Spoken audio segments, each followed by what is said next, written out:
right, everybody, we are back with another daily update from Ramped Careers. Today, I'm joined by both of my co-founders, Mitch and Manoj. Mitch, you're mobile. Where are you today? I'm on the road. I'm sitting in a Denny's parking lot taking this call. Couldn't stay away from you guys. Nice. Manoj, how are you? Doing well, man. Doing well. It's nice to be in the comfort of my apartment instead of sitting in a Toyota Corolla, like Mitch is. It's a Jeep. It's comfortable. Oh man, big Jeep fan here. I've owned Jeeps my whole life. I love the Jeep. Awesome. Well, we want to talk to you all about something that has become a recent trend, which is gifting as a form of acquiring prospect interactions and potentially closed deals. What are your takes on it? But first, some news of the day.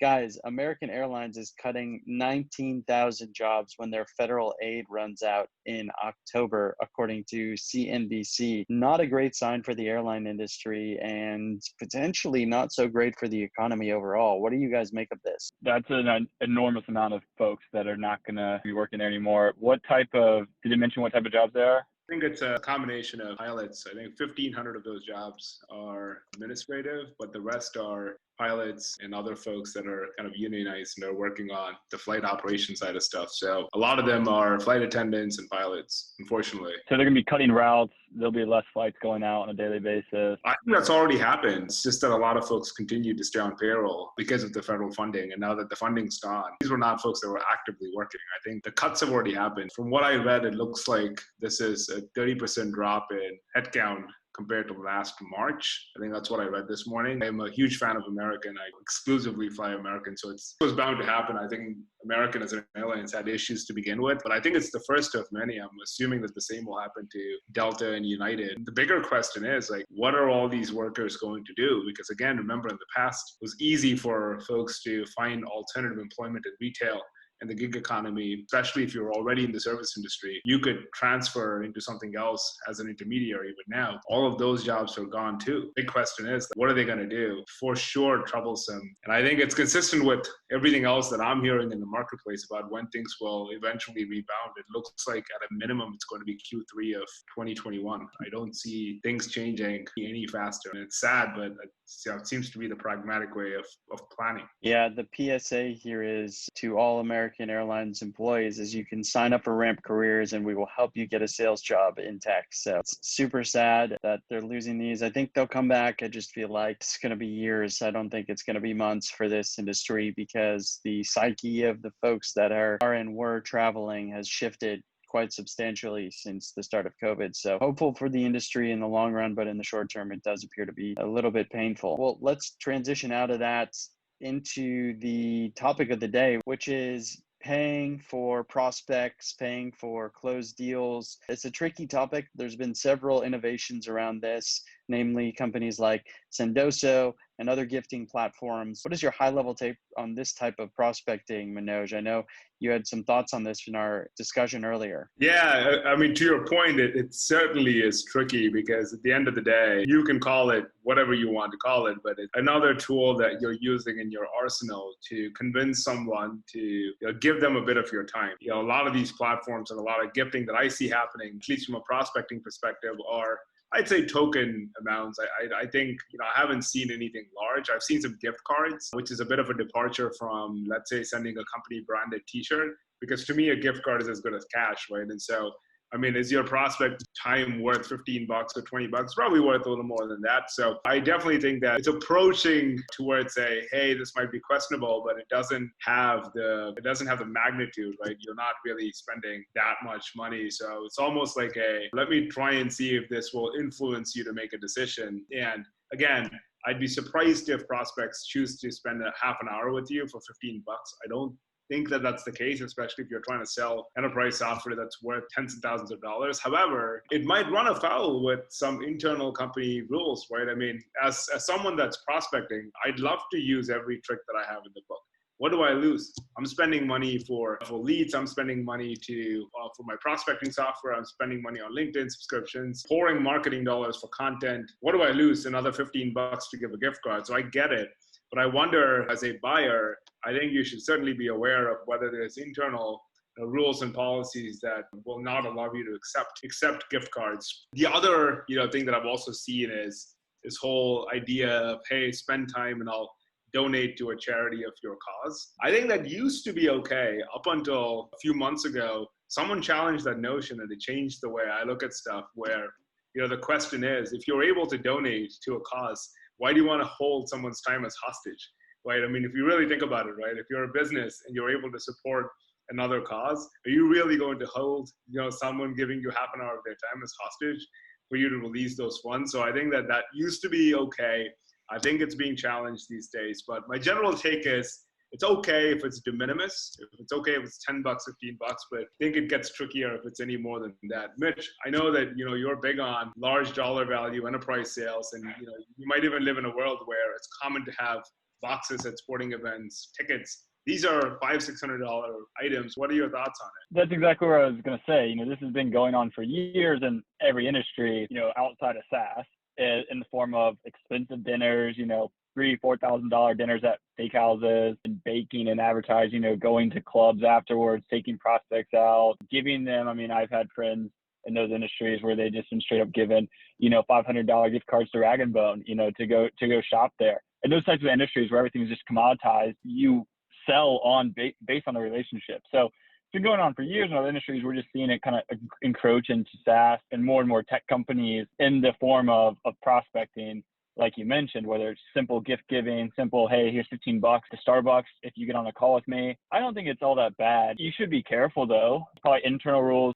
as a seller you should be wary about. Definitely as a buyer, there's internal rules. You can get in trouble with your company or worse, some sort of governing body. But I think it's going to happen. Like, there's no way to stop it, right? So if it's not you, it's your competitor that's going to be doing it. If it's not over, email, it's going to happen at a trade show, right? We're all giving away swag at a trade show. What's the difference between me giving you a t-shirt on the conference floor or me sending you a t-shirt because we had a great intro call and saying, thanks Manoj for hopping on with me. Here's the swag. That's kind of my take. I think there's no way around it. So it's going to happen regardless. People are definitely getting more and more creative about it. So can't beat them. Might as well join them. I mean, that's right. I think the hard line I'll draw is when it becomes like a formal pay to play model. But anything outside of that, I think is pretty fine. And I love what Sendoso is doing. I think making gifts easy to give for both post-sale and pre-sale opportunities, it's a benefit for the industry as a whole. And look, if you need to offer somebody a $5 gift card, $10 gift card to help get them on the phone and it works, more power to you. That's like a marketing campaign gone right. Would I prefer something a little more creative? Sure. But at some point in time, you just got to run the play that works. And if that's the play that works for you, if you're a large enterprise business selling multi-million-dollar deals, sure, whatever. Now, I don't love that it crowds out necessarily some of the competition. Like if you're a up-and-comer or a startup that's trying to break into an industry and has an awesome piece of technology and get access to these conversations because you can't pay that amount, that's unfortunate. The other side of the coin is I'm all about a free market economy and competition, and I think competition drives the industry. So that's where my initial recommendation of trying to figure out something a little more creative would be beneficial. So I've seen some super creative marketers and marketing campaigns that do actually a better job than just paying a gift card. Does it work though? I guess is my big question, right?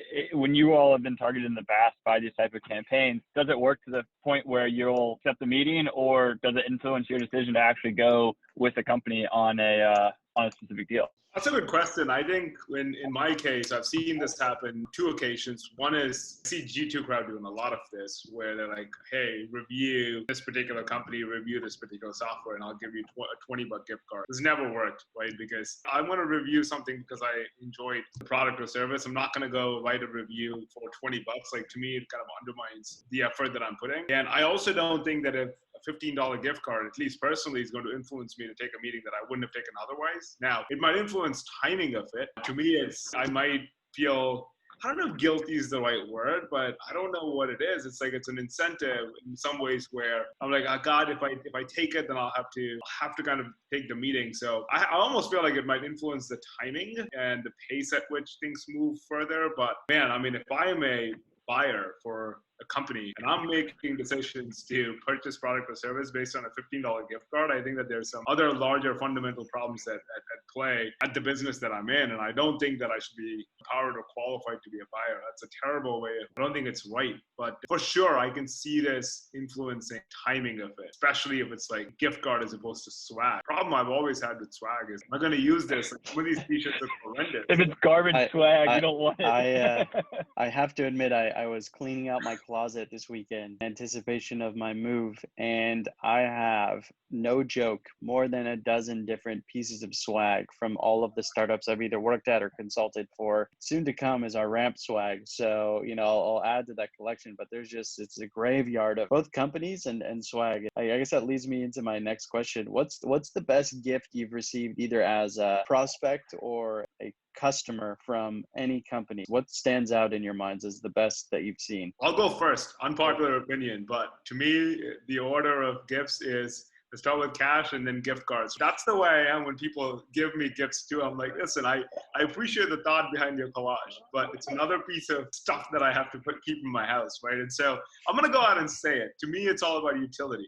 If you already made up your mind to please me, then might as well do it in a way that gives me the most flexibility on how I choose to spend it, right? So cash and gift cards give you the most flexibility. Everything else is just like, it's stuff. You might think that it's adding value, but I'll take it because I don't want to be rude, but am I really going to use it? Probably not. I don't know why companies spend money on like branded gear. None of your prospects are going to wear your t-shirt with a logo that's yay big. Like, let's all get real. Unless it's like, a good brand like North Face, or maybe I see some of the consulting firms take that approach. I'll say, yeah, cash is great. I will fight you on branded gear if it's quality gear. Some of my favorite pieces of swag are soft t-shirts that are well made, that have cool logos on them. I've got a Drift sweatshirt that I wear once a week because it's a solid sweatshirt. Now there's also garbage shirts that I throw away immediately from some companies out there. So I'll agree with you there. I've gotten bottles of wine before. That's always a good one. And then I'm a sucker for just a good dinner too. Take me somewhere fun. Those are nice. I was going to say my favorite in order would be a nice, very nice bottle of wine or liquor. One customer got me a bottle of Macallan 18. I was highly appreciative of that. That was quite a gift. And then the other ones, I do like a good hoodie that's soft, an American Apparel one or something better that you can just wear every day. It doesn't have to be a nice one. I'm not going to wear it necessarily out and about, but something that you can hang around your house in. I found myself just like crushing this Zeus Living long sleeve t-shirt that's super comfortable. I wear it like 4 times a week. I like swag when it's made well. I agree there. So we all agree on branded, good quality clothing, followed by, seems like alcohol is the number 2 choice, followed by gift cards. And, oh boy. And cash sounds a little bit sketchy, right? I mean, you don't want someone to slip your you got to cheapen the process, but that sounds reasonable. I don't know if we're going to be in the minority here. I'm curious. I'd love to do a poll at some point to see. Actually, maybe we can do a LinkedIn poll at some point and see what people prefer. Yeah, that'd be good. To assess what the marketplace likes, some sort of swag or gift. Maybe that's a good place to leave it and head over to the poll for some actual data after this. So it was great chatting with you. I know this was a little bit lower pressure topic, so it was fun to just to riff on it. But for Mitch, Manoj, and I, this has been another Ramp Careers Daily Update. Thanks for tuning in, everybody. See ya. See ya.